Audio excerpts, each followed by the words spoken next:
میرے محترم سامعین، کافروں کو بلا اجرت قربانی کا گوشت دینا جائز ہے، البتہ غریب مسلمانوں کو دینے کا ثواب زیادہ ہے کیونکہ یہ مستحب ہے۔ اس لیے قربانی کا گوشت مسلمانوں کو دینے کی کوشش کرنی چاہیے۔ کوئی واقعی مصلحت ہو تو غیر مسلم کو قربانی کا گوشت دے سکتے ہیں، مگر بہتر نہیں ہے کیونکہ مسلمانوں میں غرباء کی کمی نہیں ہے۔ قربانی کا گوشت بھنگی جمدار کو دینا بھی جائز ہے۔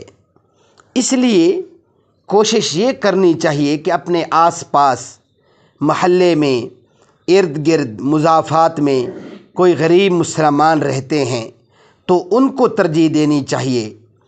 بدیگر صورت آپ کفار کو بھی دے سکتے ہیں، کوئی حرج نہیں ہے۔